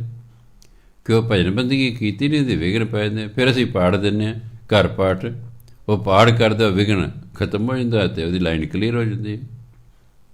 ਜੇ ਪਹਿਲਾਂ ਹੀ ਬੰਦਾ ਪਾਠ ਕਰਦਾ ਰਹੇ, ਸਿਮਰਨ ਕਰਦਾ, ਉਹਨੂੰ ਮੇਰੇ ਤੱਕ ਆਉਣ ਦੀ ਲੋੜ ਹੀ ਨਹੀਂ ਹੈਗੀ। ਬਾਣੀ ਗੁਰੂ ਹੈ, ਗੁਰੂ ਮਾਰੇ ਆਪੇ ਉਹਦੇ ਕਾਰਜ ਰਸ ਕਰਦੇ ਨੇ, ਪਰ ਇਹ ਲੋਕ ਭਜਨ ਬੰਦਗੀ ਕਰਦੇ ਨਹੀਂ, ਇਸ ਲਈ ਫਿਰ ਬਾਬਿਆਂ ਕੋਲ ਫਿਰੀ ਜਾਂਦੇ ਨੇ। ਹਾਂਜੀ, ਤਾਂ ਹੀ ਮੇਰੇ ਕੋਲ ਆਉਂਦੇ ਨੇ। ਉਹੀ ਪਾੜ ਜਿਹੜੇ ਮੈਂ ਇਹਨਾਂ ਨੂੰ ਦਿੰਦਾ, ਸਿਰਫ ਇੰਨੇ ਕਿ ਮੈਂ ਗੁਰੂ ਮਹਾਰਾਜ ਪੁੱਛ ਕੇ ਦਿੰਦਾ ਵੀ ਇਹਦੀ ਜਿਹੜੀ ਸਮੱਸਿਆ ਕਿਹੜੇ ਪਾਠ ਨਾਲ ਹੱਲ ਹੋਵੇਗੀ, ਬਸ ਇੰਨੇ। ਮੇਰਾ ਕੰਮ ਤਾਂ ਹੀ ਨਹੀਂ ਹੈ ਵੀ ਕੋਈ ਸਮੱਸਿਆ ਲੈ ਕੇ ਆਇਆ, ਮੈਂ ਗੁਰੂ ਮਹਾਰਾਜ ਪੁੱਛਣਾ, ਮਹਾਰਾਜ ਜੀ ਇਹ ਸਮੱਸਿਆ ਕਿਹੜੇ ਪਾਠ ਨਾਲ ਹੱਲ ਹੋਵੇ। ਉਹ ਕਹਿੰਦੇ ਫਲਾਣਾ ਪਾਠ ਇਹਨੂੰ ਦੇ ਦੇ, ਮੈਂ ਉਹਨੂੰ ਪਾਠ ਦੇ ਦੇ, ਕਰ ਵੀ ਸੱਜਣਾ ਪਾਠ। ਅੱਜ ਦੇ 40 ਦਿਨਾਂ ਬਾਅਦ ਕਹਿੰਦੇ ਹਾਂ ਜੀ ਬਹੁਤ ਫਰਕ ਪੈ ਗਿਆ। ਕੋਈ ਕਹਿੰਦਾ ਹੋ ਗਿਆ ਜੀ ਕੰਮ, ਤੁਹਾਡਾ ਬੜਾ ਧੰਨਵਾਦ ਹੈ। ਜੋ ਕੋਈ ਡੱਬਾ ਲਈ ਆਉਂਦਾ ਫਿਰ ਮੈਂ ਸਮਝ ਜਾਂਦਾ ਵੀ ਇਹਦਾ ਕੰਮ ਹੋ ਗਿਆ। ਜੇ ਖਾਲੀ ਹੱਥ ਆ ਰਹੇ ਤਾਂ ਮਤਲਬ ਅਜੇ ਕੋਈ ਹੈ, ਜਾਂ ਨਵਾਂ ਆਇਆ ਪੁੱਛਣ ਅਤੇ ਜਾਂ ਅਜੇ ਇਹਦਾ ਕੰਮ ਨਹੀਂ ਹੋਇਆ। ਇਸ ਲਈ ਭਜਨ ਬੰਦਗੀ ਕਰਦੇ ਰਹੀਦਾ ਹੁੰਦਾ ਤਾਂ ਜੋ ਅਸੀਂ ਵਕਤਾਂ ਨੂੰ ਫੜ੍ਹੇ ਹੀ ਨਾ ਜਾਈਏ। ਪਹਿਲਾਂ ਕੰਮ ਜ਼ਰੂਰ ਸਿੱਧੇ ਕਰਨੇ ਚਾਹੀਦੇ ਨੇ। ਕੰਮ ਪੁੱਠੇ ਕਰ ਰਹੇ ਹਾਂ ਅਤੇ ਭਜਨ ਬੰਦਗੀ ਕਰ ਰਹੇ, ਨਹੀਂ ਗੱਲ ਬਣਨੀ ਹੈਗੀ। ਗੁਰੂ ਮਹਾਰਾਜ ਖੁਸ਼ ਨਹੀਂ ਹੁੰਦੇ। ਭਜਨ ਬੰਦਗੀ ਤਾਂ ਕੀਤੀ, ਚੰਗੀ ਗੱਲ ਹੈ ਕੀਤੀ, ਪਰ ਕੰਮ ਨਾਲ ਪੁੱਠੇ ਕੀਤੇ, ਫਿਰ ਗੁਰੂ ਮਹਾਰਾਜ ਨੂੰ ਪਸੰਦ ਨਹੀਂ ਹੁੰਦੇ ਵੀ ਤੂੰ ਕੰਮ ਤਾਂ ਪੁੱਠੇ ਕਰਦਾ ਹੈ। ਪਹਿਲਾਂ ਕੰਮ ਸਹੀ ਕਰ, ਕੰਮ ਸਹੀ ਕਰ। ਚੋਰ ਵੀ ਹੋ ਸਕਦਾ ਹੈ ਗੁਰਦੁਆਰੇ ਮੱਥਾ ਟੇਕਦਾ ਹੋਵੇ, ਉਹ ਇਹ ਨਹੀਂ ਟੇਕਦਾ, ਉਹ ਇਹ ਕਹਿੰਦਾ ਸੱਚੇ ਪਾਤਸ਼ਾਹ ਮੈਂ ਫੜਿਆ ਨਾ ਜਾਵਾਂ। ਅਤੇ ਗੁਰੂ ਮਹਾਰਾਜ ਜੇ ਬੋਲਦੇ ਹੁਣ ਤਾਂ ਕਹਿਣ ਮੈਂ ਤੈਨੂੰ ਕਿਹਾ ਤੂੰ ਚੋਰੀ ਕਰ, ਕਿਉਂ ਚੋਰੀ ਕਰਦਾ ਤੂੰ, ਦਸਾਂ ਦੀ ਕਿਰਤ ਕਰ ਤੂੰ। ਮੈਂ ਤਾਂ ਤੈਨੂੰ ਕਿਰਤ ਕਰਨ ਨੂੰ ਕਿਹਾ ਨਾ ਕਿ ਚੋਰੀ ਕਰਨ ਨੂੰ ਤੈਨੂੰ ਕਿਹਾ। ਅਤੇ ਪੁੱਠੇ ਕੰਮ ਕਰੇਗਾ ਤਾਂ ਫਿਰ ਸਜ਼ਾ ਭੋਗ, ਕਰਮ ਤਾਂ ਫਿਰ ਭੋਗਣੇ ਪੈਣੇ ਨੇ। ਜੇ ਜਿਹੜਾ ਅਸੀਂ ਕਰਮ ਕਰਾਂਗੇ ਉਹਦਾ ਫਲ ਤਾਂ ਭੋਗਣਾ ਹੀ ਪੈਣਾ। ਕਈ ਵਾਰੀ ਤੁਰੰਤ ਭੋਗਣਾ ਪੈਂਦਾ, ਉਹਦੀ ਫੜਿਆ ਜਾਂਦਾ ਬੰਦਾ, ਕਈ ਵਾਰੀ ਸਮੇਂ ਨਾਲ ਹੁੰਦਾ। ਕਰਮ ਤਾਂ ਹੋ ਗਿਆ, ਮਾੜਾ ਕਰਮ ਹੋ ਗਿਆ, ਉਹਦੀ ਸਜ਼ਾ ਤਾਂ ਮਿਲਣੀ ਹੀ ਮਿਲਣੀ, ਤੁਰੰਤ ਮਿਲ ਗਈ ਜਾਂ 10 ਸਾਲਾਂ ਬਾਅਦ ਮਿਲ ਗਈ ਜਾਂ ਅਗਲੇ ਜਨਮ 'ਚ ਮਿਲੀ, ਉਹ ਤਾਂ ਮਿਲਣੀ ਹੀ ਮਿਲਣੀ। ਉਹ ਤਾਂ ਖਹਿੜਾ ਨਹੀਂ ਛੁੱਟਣਾ ਹੈਗਾ। ਖਹਿੜਾ ਉਦੋਂ ਛੁੱਟਦਾ ਜਦੋਂ ਬੰਦਾ ਤੋਬਾ ਕਰ ਲੇ ਵੀ ਮੈਂ ਅੱਗੇ ਤੋਂ ਨਹੀਂ ਕਰਦਾ ਅਤੇ ਨਾਲ ਭਜਨ ਬੰਦਗੀ ਕਰੇ, ਤਾਂ ਜਾ ਕੇ ਖਹਿੜਾ ਛੁੱਟਦਾ, ਨਹੀਂ ਤਾਂ ਨਹੀਂ ਛੁੱਟਦਾ ਹੈਗਾ। ਇਸ ਲਈ ਕਰਮ ਹੀ ਸਹੀ ਕਰਨੇ ਚਾਹੀਦੇ ਨੇ। ਐਵੇਂ ਨਹੀਂ ਪੁੱਠੇ ਕੰਮ ਕਰਕੇ ਵਕਤ ਨੂੰ ਫੜੇ ਰਹਿਣਾ ਹੁੰਦਾ ਜ਼ਿੰਦਗੀ। ਛੋਟਾ ਜਿਹਾ ਜੀਵਨ ਹੈ, ਉਹ 'ਚ ਚਿੰਤਾਵਾਂ ਲਾਈ ਬੈਠੋ, ਫਿਕਰ ਲਾਈ ਬੈਠੋ, ਕਾਹਦਾ ਜੀਵਨ ਹੈ ਫਿਰ? ਕਿੰਨਾ ਕੁ ਜੀਵਨ ਹੁੰਦਾ? 60-70 ਸਾਲ ਤੋਂ ਬਾਅਦ ਤਾਂ ਬੰਦਾ ਉਂਝ ਹੀ ਕੁਛ ਕਰਨ ਜੋਗਾ ਨਹੀਂ ਰਹਿੰਦਾ। ਹਾਂ, ਫਿਰ ਤਾਂ ਬਸ ਗਿਆ, ਬੁੱਢਾ ਹੋ ਗਿਆ, ਹਾਂਜੀ ਕੋਈ ਸਹਾਇਤਾ ਕਰਦਾ, ਫਲਾਣਾ ਕਰਦਾ, 70 ਕਾ ਮਤਹੀਨ, ਫਿਰ ਯਾਦ ਸ਼ਕਤੀ ਘਟਣੀ ਸ਼ੁਰੂ ਹੋ ਜਾਂਦੀ ਹੈ। 80 ਕਾ ਵਿਵਹਾਰ ਨਾ ਪਾਵੇ, 80 ਸਾਲ ਫਿਰ ਕੰਮ ਨਹੀਂ ਕਰ ਹੁੰਦਾ। ਕਈ ਵਾਰ ਬੰਦੇ ਇੰਨਾ ਬੁੱਢਾ, ਉਹ ਕਾਕੇ ਆ ਮੇਰਾ ਜਿਹੜਾ ਖੇਸ ਠੀਕ ਕਰ ਜਾਈ, ਆ ਮੇਰਾ ਕੰਬਲ ਠੀਕ ਕਰ ਜਾਈ, ਕੰਬਲ ਵੀ ਉੱਤੇ ਨਹੀਂ ਲੈ ਆਉਂਦਾ, ਉਹ ਵੀ ਆਵਾਜ਼ ਮਾਰਦਾ ਕਿਸੇ ਨੂੰ। ਇਸ ਲਈ ਥੋੜ੍ਹਾ ਜਿਹਾ ਜੀਵਨ ਦੇਖਿਆ, ਜੀਵਨ ਤਾਂ ਥੋੜ੍ਹਾ ਜਿਹਾ ਹੀ ਹੈਗਾ, ਅਤੇ ਉਹ ਤਾਂ ਚੱਜ ਨਾਲ ਬਤੀਤ ਕਰ ਲੈਣਾ ਚਾਹੀਦਾ, ਤਾਂ ਜੋ ਬੰਦਾ ਸੁਰਖਰੂ ਹੋ ਕੇ ਜਾਵੇ, ਉਹ ਤਾਂ ਸ਼ਰਮਿੰਦਾ ਤਾਂ ਨਾ ਹੋ ਜਾਵੇ ਮੈਂ ਆਹ ਕਰਦਾ ਰਿਹਾ ਜੀ। ਠੀਕ ਹੈ, ਸੋ ਸਹੀ ਕੰਮ ਕਰਨੇ ਚਾਹੀਦੇ ਨੇ। ਮਤ ਸ਼ਰਮਿੰਦਾ ਥੀਮ ਹੀ ਸਾਈਂ ਦੇ ਦਰਬਾਰ। ਸੋ ਸਹੀ ਕੰਮ ਕਰਨੇ ਪੈਣ, ਨਹੀਂ ਤਾਂ ਸ਼ਰਮਿੰਦਾ ਹੋਣਾ ਪੈਂਦਾ। ਫਰੀਦਾ ਜਿੰਨੀ ਕਮੀ ਨਾਹੀਂ ਗੁਣ, ਤੇ ਕਮੜੇ ਵਿਸਾਰ, ਮਤ ਸ਼ਰਮਿੰਦਾ ਥੀਮ ਹੀ ਸਾਈਂ ਦੇ ਦਰਬਾਰ। ਜਿਹੜੇ ਕੰਮ ਮਾੜੇ ਨੇ ਕਹਿੰਦੇ ਉਹਨੂੰ ਛੱਡ ਦੇ, ਨਹੀਂ ਤਾਂ ਤੈਨੂੰ ਸ਼ਰਮਿੰਦਾ ਹੋਣਾ ਪਏਗਾ ਦਰਬਾਰ ਜਾ ਕੇ। ਸੋ ਸਹੀ ਕਰਮ ਕਰਨੇ ਚਾਹੀਦੇ। ਸੁਖੀ ਜੀਵਨ ਲਈ ਜ਼ਰੂਰੀ ਹੈ ਕਿ ਸਾਡੇ ਕਰਮ ਸਹੀ ਹੋਣ। ਭਜਨਬੰਦੀ ਇਸ ਲਈ ਕਰਨੀ ਹੈ ਕਿ ਤਾਂ ਜੋ ਪਿੱਛੇ ਸਾਡੇ ਜਿਹੜੇ ਮਾੜੇ ਕਰਮ ਹੋ ਗਏ ਹਨ, ਉਹਨਾਂ ਦਾ ਅਸਰ ਮਿਟਾਇਆ ਜਾ ਸਕੇ। ਉਹ ਭਜਨਬੰਦੀ ਤੋਂ ਬਿਨਾਂ ਅਸਰ ਮਿਟਦਾ ਨਹੀਂ ਤਾਂ ਉਹ ਕਰਮ ਭੋਗਣਾ ਪਏਗਾ। ਜਾਂ ਤਾਂ ਕਰਮ ਭੋਗਣਾ ਪਏਗਾ, ਜਾਂ ਉਹ ਕਰਮ ਨੂੰ ਮਿਟਾ ਲਓ, ਤਾਂ ਉਹ ਮਿਟੇਗਾ ਤਾਂ ਜੇ ਅਸੀਂ ਭਜਨਬੰਦੀ ਕੀ ਕਰਾਂਗੇ। ਉਂਝ ਮਿਟਦਾ ਨਹੀਂ ਉਹ। ਲੇਖ ਨਾ ਮਿਟ ਹੀ ਹੈ ਸਖੀ, ਜੋ ਲਿਖਿਆ ਕਰਤਾਰ, ਨਹੀਂ ਤਾਂ ਮਿਟਣਾ ਨਹੀਂ ਹੈ ਉਹ ਤਾਂ ਭਜਨ ਬੰਦਗੀ ਕਰ ਕਰਕੇ ਹੀ ਮਿਟਦਾ ਹੈ। ਇਸ ਲਈ ਸਹੀ ਕੰਮ ਕਰਨੇ ਅਤੇ ਨਾਲ ਭਜਨ ਬੰਦਗੀ ਕਰਨੀ। ਸੋ ਤਾਂ ਗੁਰੂ ਮਹਾਰਾਜ ਕਹਿੰਦੇ, ਉਸਤਤ ਮਨ ਮੈਂ ਕਰ ਨਿਰੰਕਾਰ, ਕਰ ਮਨ ਮੇਰੇ ਸਤ ਵਿਵਹਾਰ। ਹੇ ਮਨਾ, ਤੂੰ ਪਰਮਾਤਮਾ ਨਿਰੰਕਾਰ ਪਰਮਾਤਮਾ। ਉਸਤਤ ਮਨ ਮੈਂ ਕਰ ਨਿਰੰਕਾਰ, ਤੂੰ ਪਰਮਾਤਮਾ ਦੀ ਮਨ 'ਚ ਵਡਿਆਈ ਕਰ। ਪਰਮਾਤਮਾ ਦੀ ਵਡਿਆਈ ਕੀ ਹੈ? ਵਾਹਿਗੁਰੂ ਵਾਹਿਗੁਰੂ ਵਾਹਿਗੁਰੂ ਵਾਹਿਗੁਰੂ ਕਰੀ ਜਾਣਾ, ਜਾਂ ਉਹਦੀ ਬਾਣੀ ਪੜ੍ਹੀ ਜਾਣੀ। ਬਾਣੀ ਪੜ੍ਹਨਾ ਵੀ ਉਹਦੀ ਵਡਿਆਈ ਹੈ, ਵਾਹਿਗੁਰੂ ਵਾਹਿਗੁਰੂ ਕਰਨਾ ਵੀ ਉਹਦੀ ਵਡਿਆਈ ਹੈ। ਜਿਸ 'ਚ ਆਪ ਜੀ ਦੀ ਰੁਚੀ ਹੈ ਉਹੀ ਕਰ ਸਕਦੇ ਹੋ। ਸਿਮਰਨ 'ਚ ਰੁਚੀ ਹੈ, ਸਿਮਰਨ ਕਰੀ ਜਾਓ। ਬਾਣੀ 'ਚ ਰੁਚੀ ਹੈ, ਬਾਣੀ ਪੜ੍ਹੀ ਜਾਓ। ਵੈਸੇ ਸਿੱਖ ਨੂੰ ਦੋਨੋਂ ਕੰਮ ਕਰਨ ਦਾ ਹੁਕਮ ਕਿ ਭਾਈ ਬਾਣੀ ਵੀ ਪੜ੍ਹਨੀ ਹੈ ਤਾਂ ਜੋ ਤੈਨੂੰ ਸੋਝੀ ਆਵੇ। ਬਾਣੀ ਤੋਂ ਬਿਨਾਂ ਸੋਝੀ ਨਹੀਂ ਆਉਣੀ। ਜਾਂ ਤਾਂ ਸਤ ਸੰਗਤ ਕਰੇ ਬੰਦਾ, ਉੱਥੇ ਜਾ ਕੇ ਸੋਝੀ ਆਵੇਗੀ, ਘਰ ਬੈਠੇ ਤਾਂ ਸੋਝੀ ਨਹੀਂ ਆਉਣੀ। ਜਾਂ ਫਿਰ ਬਾਣੀ ਪੜ੍ਹੇ, ਉਹ 'ਚ ਸਿੱਖਿਆ ਦਿੱਤੀ, ਤਾਂ ਜਾ ਕੇ ਸੋਝੀ ਆਉਂਦੀ ਹੈ। ਸੋ ਬਾਣੀ ਵੀ ਪੜ੍ਹਨੀ ਹੈ, ਸਿਮਰਨ ਵੀ ਕਰਨਾ। ਹਾਂ, ਬੰਦਾ ਅਨਪੜ੍ਹ ਹੈ, ਬਾਣੀ ਨਹੀਂ ਪੜ੍ਹਨੀ ਹੁੰਦੀ, ਉਹ ਤਾਂ ਗੱਲ ਵੱਖਰੀ ਹੈ, ਉਹ ਤਾਂ ਉਹਦੀ ਮਜਬੂਰੀ ਹੈ। ਫਿਰ ਆਪਣਾ ਸਿਮਰਨ ਕਰਦੇ ਰਹੋ ਭਾਈ, ਵਾਹਿਗੁਰੂ ਵਾਹਿਗੁਰੂ ਵਾਹਿਗੁਰੂ ਕਰਦੇ ਰਹੋ, ਜਾਂ ਮੂਲ ਮੰਤਰ ਦਾ ਜਾਪ ਕਰਦੇ ਰਹੋ। ਇੱਕ ਓਂਕਾਰ ਸਤਿਨਾਮ ਕਰਤਾ ਪੁਰਖ ਨਿਰਭਉ ਨਿਰਵੈਰ ਅਕਾਲ ਮੂਰਤਿ ਅਜੂਨੀ ਸੈਭੰ ਗੁਰ ਪ੍ਰਸਾਦ।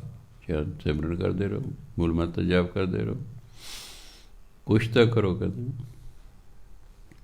ਉਸਤਤ ਮਨ ਮੈਂ ਕਰ ਨਿਰੰਕਾਰ। ਮਾਹੇ ਭਾਈ, ਮਨ 'ਚ ਨਾ ਪਰਮਾਤਮਾ ਦੀ ਵਡਿਆਈ ਕਰ। ਕਰ ਮਨ ਮੇਰੇ ਸਤ ਵਿਵਹਾਰ। ਹੇ ਮੇਰੇ ਮਨ, ਸਹੀ ਕਰਮ ਕਰ। ਸਤ, ਮਿਥਿਆ ਕਰਮ ਨਹੀਂ ਕਰਨੇ, ਗਲਤ ਕੰਮ ਨਹੀਂ ਕਰਨੇ, ਸਤ ਕਰਮ ਕਰਨੇ, ਸ਼ੁਭ ਕਰਮ ਕਰਨੇ, ਸਹੀ ਕਰਮ ਕਰਨੇ। ਜੋ ਪਰਮਾਤਮਾ ਦੇ ਗੁਰੂ ਨੇ ਸਾਨੂੰ ਕਰਮ ਕਰਨ ਨੂੰ ਕਿਹਾ ਉਹ ਕਰਨੇ ਨੇ। ਆਪਣੀ ਮਰਜ਼ੀ ਨਹੀਂ ਚਲੇਗੀ। ਆਪਣੀ ਮਰਜ਼ੀ ਨਾਸਤਕ ਲੋਕ ਕਰਦੇ ਨੇ। ਜਿਹੜੇ ਧਾਰਮਿਕ ਲੋਕ ਨੇ ਉਹ ਮਨਮਰਜ਼ੀ ਨਹੀਂ ਕਰਦੇ। ਉਹ ਧਾਰਮਿਕ ਹੀ ਕਰਦੇ ਉਹਨੇ ਮਨਮਰਜ਼ੀ ਕਰਨੀ। ਉਹ ਤਾਂ ਗੁਰੂ ਦੀ ਮਰਜ਼ੀ ਅਨੁਸਾਰ ਕਰਮ ਕਰਦਾ ਹੈ। ਜਿਹੜਾ ਬੰਦਾ ਗੁਰੂ ਦੀ ਮਰਜ਼ੀ ਅਨੁਸਾਰ ਕਰਦਾ, ਅਸਲ 'ਚ ਅਸੀਂ ਉਸ ਨੂੰ ਧਾਰਮਿਕ ਕਿਹਾ ਜਾ ਸਕਦਾ, ਨਾ ਕਿ ਮੇਰੇ ਕੋਈ ਧਾਰਮਿਕ ਕੱਪੜੇ ਪਾਉਣ ਨਾਲ ਕੋਈ ਧਾਰਮਿਕ ਹੋ ਜਾਂਦਾ। ਧਾਰਮਿਕ ਕਰਮ ਕਰਨੇ ਨੇ, ਧਰਮ ਦੇ ਅਨੁਸਾਰ ਕਰਮ ਕਰਨੇ। ਧਾਰਮਿਕ ਕਰਮ ਵੀ ਧਰਮ ਦੇ ਅਨੁਸਾਰ ਕਰਮ ਕਰਨੇ। ਗੁਰਬਾਣੀ ਅਨੁਸਾਰ ਕਰਮ ਕਰਨੇ ਨੇ।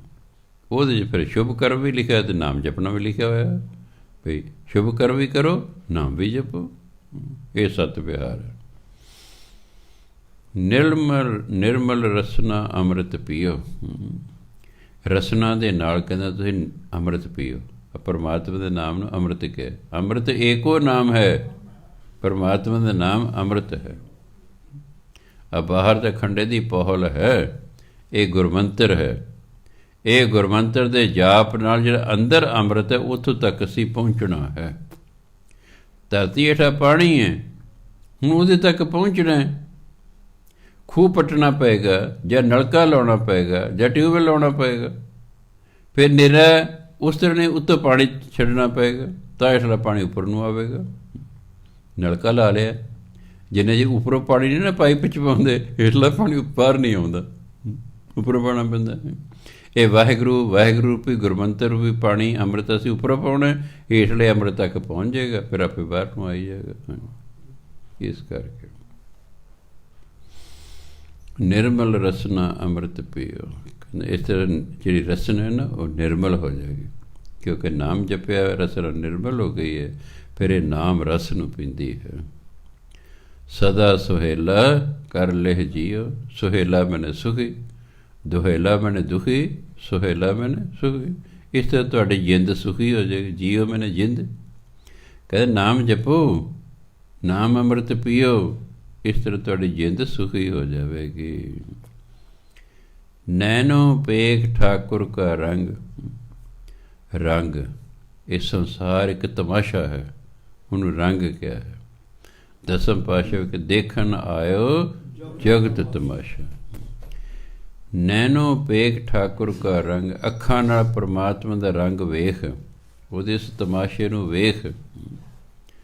ਸਾਧ ਸੰਗ ਬਿਨਸੈ ਸਭ ਸੰਗ। ਸਾਧੂ ਦੀ ਕਰ ਸੰਗਤ, ਬਾਕੀ ਤੇਰੀ ਸੰਗਤ ਆਪੇ ਖਤਮ ਹੋ ਜਾਣਗੀ। ਹਰ ਪ੍ਰਕਾਰ ਦੀ ਹੋਰ ਸੰਗਤ ਤੇਰੀ ਖਤਮ ਹੋ ਜੇ ਤੂੰ ਸਤਸੰਗ ਕਰੇਂਗਾ। ਸਤ ਸੰਗਤ ਕਰਨ ਦਾ ਸਭ ਤੋਂ ਵੱਡਾ ਫਾਇਦਾ ਕਿ ਬੰਦੇ ਦੀ ਕੁਸੰਗਤ ਖਤਮ ਹੋ ਜਾਂਦੀ ਹੈ। ਇੱਕੋ ਹੀ ਚੀਜ਼ ਕੀਤੀ ਜਾ ਸਕਦੀ ਹੈ। ਆਹ ਵੇਲਾ ਜਿਹੜਾ ਹੈ ਨਾ, ਇਹ ਠੇਕਿਆਂ ਵਾਲਾ ਵੀ ਹੈ। ਉਹ ਖੂਬ ਰੌਣਕ ਹੋਏਗੀ। ਠੇਕਿਆਂ ਦੇ ਅਹਾਤੇ ਹੁੰਦੇ ਨੇ। ਇਹਨਾਂ ਕਿਸੇ ਗੁਰਦੁਆਰੇ ਦੇ ਅੰਦਰ ਚਾਨਣ ਨਹੀਂ ਹੁੰਦਾ ਜਿੰਨਾ ਠੇਕੇ ਦੇ ਅੰਦਰ ਚਾਨਣ ਹੁੰਦਾ। ਕਦੇ ਕਦੇ ਮੈਂ ਲੰਘਦਾ ਰਾਤ ਨੂੰ, ਵੈਸੇ ਤਾਂ ਮੈਂ ਰਾਤ ਨੂੰ ਬਾਹਰ ਜਾਂਦਾ ਨਹੀਂ ਹੈਗਾ, ਪਰ ਕਈ ਵਾਰੀ ਕਿਤੇ ਆਪਾਂ ਵਾਪਸ ਆ ਰਿਹਾ, ਰਾਤ ਪੈ ਗਈ ਹੈ, ਜੇ ਕਿਤੇ ਸੜਕ 'ਤੇ ਠੇਕਾ ਹੋਵੇ ਨਾ, ਉਹ ਅੰਦਰ ਜਗਮਗ ਜਗਮਗ ਹੁੰਦੀ ਹੈ। ਬੋਤਲਾਂ ਦੇ ਬਾਹਰੋਂ ਹੀ ਨਾਂ ਦਿਸਦੇ ਨੇ, ਬੈਗ ਪਾਈਪਰ ਫਲਾਣਾ ਹੈਗਾ।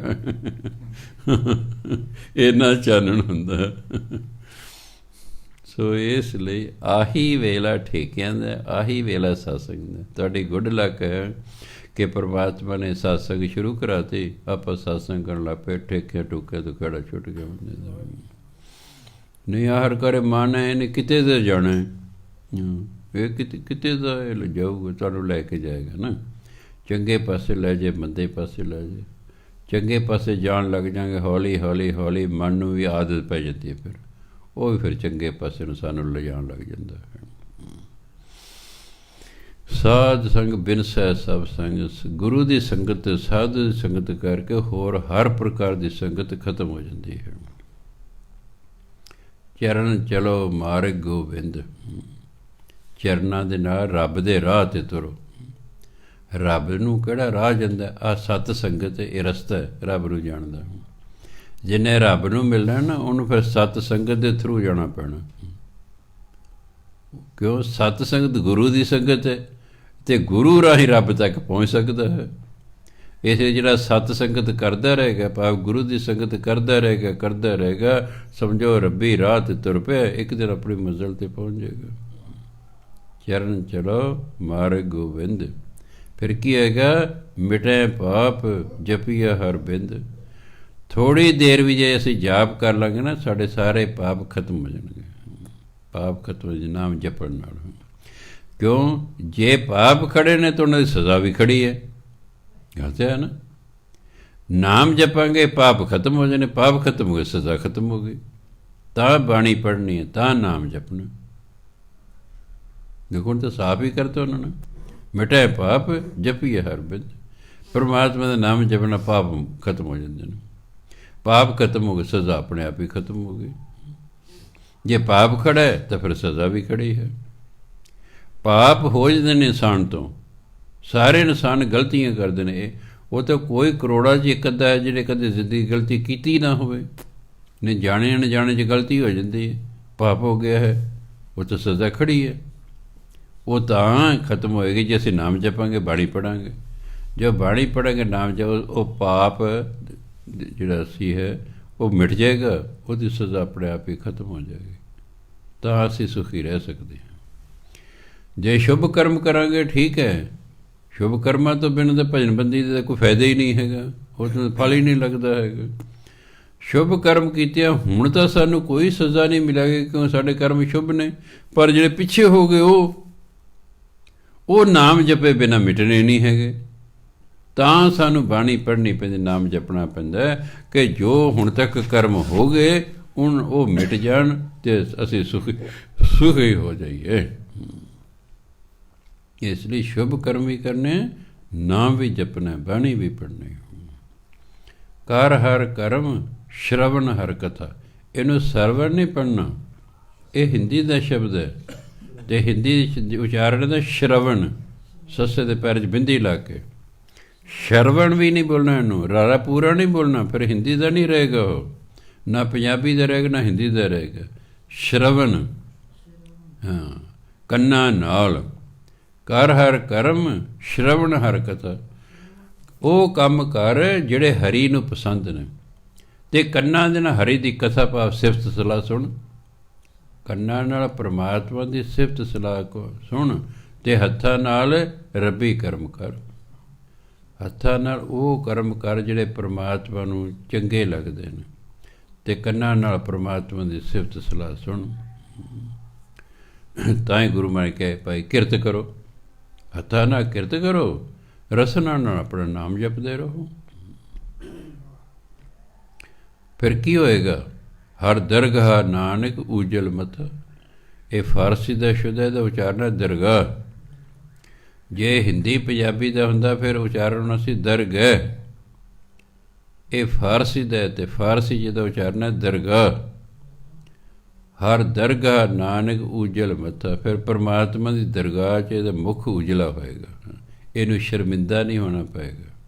ਇਹ ਸਾਫ਼ ਮਨ ਨਾਲ ਪਰਮਾਤਮਾ ਦੇ ਦਰ 'ਤੇ ਜਾਏਗਾ। ਬੜ ਭਾਗੀ ਤੇ ਜਨ ਜਗ ਮਾਹੇ। ਸੰਸਾਰ 'ਚ ਉਹ ਵਿਅਕਤੀ ਵੱਡੇ ਭਾਗਾਂ ਵਾਲੇ ਹਨ। ਕੌਣ? ਸਦਾ ਸਦਾ ਹਰ ਕੇ ਗੁਣ ਗਾਹੇ। ਜਿਹੜੇ ਸਦਾ ਹੀ ਪਰਮਾਤਮਾ ਦੇ ਗੁਣ ਗਾਉਂਦੇ ਰਹਿੰਦੇ ਨੇ, ਕਹਿੰਦੇ ਵੱਡੇ ਭਾਗ ਵਾਲੇ ਨੇ। ਕਿਉਂਕਿ ਨਾਮ ਜਪਣ ਤੋਂ ਬਿਨਾਂ ਵੱਡੇ ਭਾਗ ਹੋਣੇ ਨਹੀਂ। ਜੇ ਕਿਸੇ ਨੂੰ ਜਨਮ ਤੋਂ ਹੀ ਵੱਡੇ ਭਾਗ ਮਿਲੇ, ਅਗਰ ਉਹਨੇ ਪਿੱਛੇ ਨਾਮ ਜਪਿਆ ਸੀ, ਉਹਨੇ ਪਿੱਛੇ ਨਾਮ ਜਪਿਆ ਸੀ, ਪੁੰਨਦਾਨ ਕੀਤਾ ਸੀ, ਅਮੀਰੀ ਮਿਲ ਗਈ, ਸੁੱਖ ਮਿਲ ਗਏ, ਆਦਰ ਮਾਣ ਮਿਲ ਗਿਆ, ਸਤਿਕਾਰ ਮਿਲ ਗਿਆ ਹੈ। ਪਿਛਲੇ ਜਨਮਾਂ 'ਚ ਪੁੰਨਦਾਨ ਕੀਤਾ, ਉਹਦੇ ਬਦਲੇ 'ਚ ਅਮੀਰੀ ਮਿਲ ਗਈ। ਨਾਮ ਜਪਿਆ, ਆਦਰ ਮਾਣ ਸਤਿਕਾਰ ਵਡਿਆਈ ਮਿਲ ਗਈ। ਤੁਹਾਡੇ ਕੋਲ ਪੈਸਾ ਵੀ ਹੋਵੇ ਅਤੇ ਤੁਹਾਡਾ ਆਦਰ ਮਾਣ ਵੀ ਹੋਵੇ, ਹੋਰ ਦੱਸੋ ਕੀ ਚਾਹੀਦਾ ਬੰਦੇ ਨੂੰ? ਹੋਰ ਕੀ ਚਾਹੀਦਾ? ਆਦਰ ਮਾਣ ਵੀ ਤੁਹਾਡਾ ਹੋ ਰਿਹਾ ਅਤੇ ਪੈਸਾ ਵੀ ਤੁਹਾਡੇ ਕੋਲ ਹੈਗਾ। ਕਿਉਂ? ਉਹ ਤੁਸੀਂ ਪਿਛਲੇ ਜਨਮ 'ਚ ਪੁੰਨਦਾਨ ਕੀਤਾ, ਉਹਦੇ ਬਦਲੇ ਤੁਹਾਨੂੰ ਅਧਿਕ ਅਮੀਰੀ ਮਿਲ ਗਈ। ਨਾਮ ਜਪਿਆ ਸੀ, ਵਡਿਆਈ ਮਿਲ ਗਈ। ਕਿਉਂਕਿ ਤੁਸੀਂ ਵਡਿਆਈ ਕੀਤੀ, ਪਰਮਾਤਮਾ ਤੁਹਾਡੀ ਵਡਿਆਈ ਕਰਾ ਰਿਹਾ ਹੈ। ਪਰਮਾਤਮਾ ਤੁਸੀਂ ਮੇਰੀ ਵਡਿਆਈ ਕਰੋਗੇ, ਮੈਂ ਤੁਹਾਡੀ ਕਰਾ ਦੂੰ। ਫਰੀਦਾ ਜੇ ਤੂੰ ਮੇਰਾ ਹੋਏ ਰਹੇ, ਸਭ ਜਗ ਤੇਰਾ ਹੋਏ। ਫਰੀਦੀ ਕਹੇ ਆਪ ਸਵਾਰੈ ਮੈਂ ਮਿਲਾਂ। ਪਰਮਾਤਮਾ ਫਰੀਦ ਸਾਹਿਬ ਨਾਲ ਗੱਲਾਂ ਕਰਦਾ, ਹੈ ਫਰੀਦ ਜੇ ਤੂੰ ਆਪਣੇ ਆਪ ਨੂੰ ਸਵਾਰ ਲੈ ਨਾ, ਮੈਂ ਮਿਲਾਂ ਦਾ ਮਤਲਬ ਮੈਂ ਤੈਨੂੰ ਮਿਲਾਂਗਾ। ਮੈਂ ਮਿਲਿਆ, ਮੈਂ ਮਿਲਿਆ ਸੁੱਖ ਹੋਏ। ਜਦੋਂ ਮੈਂ ਤੈਨੂੰ ਮਿਲਾਂਗਾ ਤੈਨੂੰ ਸੁੱਖ ਹੋ ਜਾਏਗਾ। ਜੇ ਤੂੰ ਮੇਰਾ ਹੋਏ ਰਹੇ, ਹੈ ਫਰੀਦ ਜੇ ਤੂੰ ਮੇਰਾ ਬਣ ਕੇ ਰਹਿਣਾ, ਸਭ ਜਗ ਤੇਰਾ ਹੋਏ। ਸਾਰਾ ਸੰਸਾਰ ਤੇਰਾ ਕਰ ਦਾਂਗਾ ਮੈਂ। ਬਸ ਅਸੀਂ ਸਵਾਰਦੇ ਹੀ ਨਹੀਂ ਆਪਣੇ ਆਪ ਨੂੰ, ਇਸ ਲਈ ਸਾਡੀ ਕੋਈ ਗੱਲ ਬਣਦੀ ਨਹੀਂ ਹੈਗੀ। ਕੋਈ ਧਰਮ ਨੂੰ ਸਮਝਣਾ ਔਖਾ ਨਹੀਂ, ਬਿਲਕੁਲ ਸਿੰਪਲ ਗੱਲਾਂ ਕੀਤੀਆਂ ਹੋਈਆਂ ਹਨ। ਅਸੀਂ ਆਪ ਹੀ ਉਲਝੀ ਜਾਈਏ ਅਤੇ ਉਲਝਾ ਦੇ ਲੋਕਾਂ ਨੂੰ ਵੀ ਧਰਮ ਤਾਂ ਗੋਰਖ ਦਿੰਦਾ ਜੀ, ਇਹ ਤਾਂ ਸਮਝ ਨਹੀਂ ਆਉਂਦਾ। ਦੇਖੋ ਬਿਲਕੁਲ ਸਿੱਧੀ ਗੱਲ ਹੈ। ਫਰੀਦ ਸਾਹਿਬ ਦੀ ਬਹੁਤੀ ਪੰਜਾਬੀ ਹੈ, ਬਾਕੀ ਭਗਤਾਂ ਨੇ ਤਾਂ ਹਿੰਦੀ ਲਿਖੀ ਹੈ। ਫਰੀਦ ਸਾਹਿਬ ਕਿਉਂਕਿ ਪੰਜਾਬ ਦੇ ਮੁਲਤਾਨ ਦੇ ਸਨ, ਇਸ ਲਈ ਉਹਨਾਂ ਦੀ ਮੁਲਤਾਨੀ ਭਾਸ਼ਾ ਹਿੰਦੀ ਪੰਜਾਬੀ ਬਹੁਤ ਉਹਦੇ ਵਿੱਚ, ਇਸ ਲਈ ਸਿੱਧੇ ਲਿਖੇ। ਆਪ ਸਵਾਰੈ ਮੈਂ ਮਿਲੈ, ਮੈਂ ਮਿਲਿਆ ਸੁਖ ਹੋਏ, ਫਰੀਦਾ ਜੇ ਤੂੰ ਮੇਰਾ ਹੋਏ ਰਹੇ, ਸਭ ਜਗ ਤੇਰਾ। ਕਹਿ ਤੂੰ ਆਪਣੇ ਨੂੰ ਸਵਾਰ ਲੈ, ਤੇਰਾ ਮੇਰਾ ਮੇਲ ਹੋ ਜਾਏਗਾ। ਜਦ ਤੇਰਾ ਮੇਰਾ ਮੇਲ ਹੋਏਗਾ, ਸਾਰਾ ਸੰਸਾਰ ਹੀ ਤੇਰਾ ਹੋ ਜਾਏਗਾ। ਇਸ ਲਈ ਅਸੀਂ ਆਪਣੇ ਸਵਾਰਨੇ, ਗੁਰਬਾਣੀ ਅਨੁਸਾਰ ਆਪਣੇ ਜੀਵਨ ਕਰਨਾ।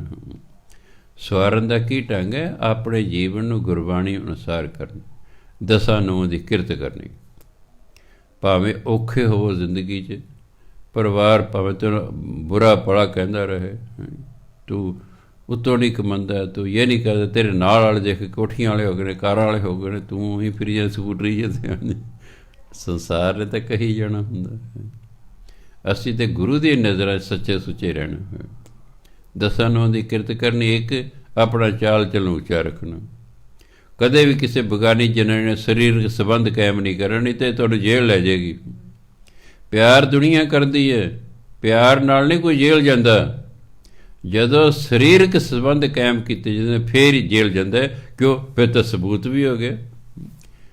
ਡਾਕਟਰਾਂ ਦੇ ਅਗਲਾ ਚਲਾ ਜਾ, ਦੇਖੋ ਜੀ ਮੇਰੇ ਨਾਲ ਬਲਾਤਕਾਰ ਕੀਤਾ ਹੈ, ਉਹ ਡਾਕਟਰ ਚੈੱਕ ਕਰਦੇ, ਹਾਂ ਕਦੇ ਕੀਤਾ ਜੀ, ਫਿਰ ਕਿਵੇਂ ਮੁਕਰੇਗਾ ਜੀ? ਤਾਂ ਦਸਮ ਪਾਤਸ਼ਾਹ ਨੇ ਵਿਸ਼ੇਸ਼ ਤੌਰ 'ਤੇ ਕਿਹਾ ਕਿ ਬਗਾਨੀ ਔਰਤ ਨਾਲ ਸਰੀਰਕ ਸੰਬੰਧ ਕਾਇਮ ਨਹੀਂ ਕਰਨਾ। ਤੀਸਰਾ ਜਿਹੜਾ ਹੈ, ਕੋਈ ਨਸ਼ਾ ਨਹੀਂ ਕਰਨਾ, ਨਾ ਨਸ਼ਾ ਕਰਨਾ ਨਾ ਵੇਚਣਾ, ਅਤੇ ਆਨੰਦ ਹੀ ਆਨੰਦ ਹੈ ਜ਼ਿੰਦਗੀ 'ਚ।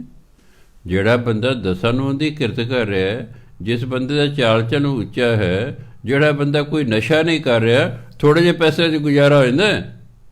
ਵੈਸ਼ਨੂੰ ਬੰਦੇ ਦਾ ਗੁਜ਼ਾਰਾ ਥੋੜ੍ਹੇ ਜਿਹੇ ਪੈਸਿਆਂ 'ਚ ਹੋ ਜਾਂਦਾ। ਇਹ ਤਾਂ ਨਸ਼ਈਆਂ ਦਾ, ਸ਼ਰਾਬੀਆਂ ਕਬਾਬੇ ਦਾ ਗੁਜ਼ਾਰਾ ਨਹੀਂ ਹੁੰਦਾ। ਗਰੀਬ ਆਦਮੀ ਹੈ, 400 ਦਿਹਾੜੀ ਲੈ ਕੇ ਆ, ਰਾਹ 100 ਰੁਪਏ ਦੀ ਸ਼ਰਾਬ ਪੀ ਗਿਆ, 10 ਪਰਿਵਾਰ ਫਿਰ ਕਿਵੇਂ ਚੱਲੇਗਾ ਤੇਰਾ? ਬਈ ਤੂੰ 100 ਰੁਪਏ ਦੇ ਕੋਈ ਸੇਬ ਹੀ ਲੈ ਜਾਂਦਾ, ਕੋਈ ਫਲ ਲੈ ਜਾਂਦਾ, ਕੋਈ ਕੇਲੇ ਲੈ ਜਾਂਦਾ, ਕੋਈ ਦਾਲ ਸਬਜ਼ੀ ਲੈ ਜਾਂਦਾ, ਪਰਿਵਾਰ ਦਾ ਗੁਜ਼ਾਰਾ ਹੁੰਦਾ ਨਾ? ਬਸ ਆਪਣੀ ਪੀ ਜਾਣੀ। ਇਹ ਉਹ ਫਿਰ ਗੁਰਬਾਣੀ ਦੇ ਵਿਰੁੱਧ ਜੀਵਨ ਹੋਇਆ ਨਾ। ਅਸੀਂ ਆਪਣੇ ਜੀਵਨ ਨੂੰ ਗੁਰਬਾਣੀ ਅਨੁਸਾਰ ਕਰਨਾ, ਭਾਵੇਂ ਕਿੰਨਾ ਹੀ ਪੈਸਾ ਸਾਡੇ ਕੋਲ ਹੈ। ਅਗਲਾ ਕਹਿੰਦਾ ਮੈਂ, ਮੰਨ ਲਓ ਤੁਸੀਂ ਦਸਾਂ ਨੌਂ ਦੀ ਤੁਹਾਡੀ ਕਿਰਤ ਮੈਂ ਮੰਨਦਾ, ਕੋਈ ਰਿਸ਼ਵਤ ਨਹੀਂ, ਮਿਲਾਵਟ ਕੁਛ ਨਹੀਂ ਕੀਤੀ, ਦਸਾਂ ਨੌਂ ਦੀ ਕਿਰਤ ਹੈ, ਤੁਸੀਂ ਫਿਰ ਵੀ ਸ਼ਰਾਬ ਪੀਂਦੇ ਹੋ, ਤਾਂ ਵੀ ਤੁਹਾਡਾ ਜੀਵਨ ਗੁਰਬਾਣੀ ਦੇ ਵਿਰੁੱਧ ਹੈ। ਗੁਰਬਾਣੀ ਕੋਈ ਨਸ਼ਾ ਕਰਨ ਦੀ ਆਗਿਆ ਨਹੀਂ ਦਿੰਦੀ ਹੈ। ਅਸੀਂ ਪਹਿਲਾਂ ਗੁਰੂ ਦੀ ਨਜ਼ਰਾਂ 'ਚ ਸਹੀ ਹੋਣਾ। ਜੇ ਗੁਰੂ ਸਾਡੇ ਵੱਲ ਹੈ, ਸਾਨੂੰ ਸੰਸਾਰ ਦੀ ਪਰਵਾਹ ਹੀ ਕੋਈ ਨਹੀਂ ਹੈ। ਮੇਰਾ ਰੁੱਸੇ ਨਾ ਕਲਗੀਆਂ ਵਾਲਾ ਜੱਗ ਭਾਵੇਂ ਸਾਰਾ ਰੁੱਸ ਜਾ, ਗੁਰੂ ਵੱਲ ਹੈ। ਜਾਂ ਤੂੰ ਮੇਰੇ ਵੱਲ ਹੈ ਤਾਂ ਕਿਆ ਮੋਛੰਦਾ।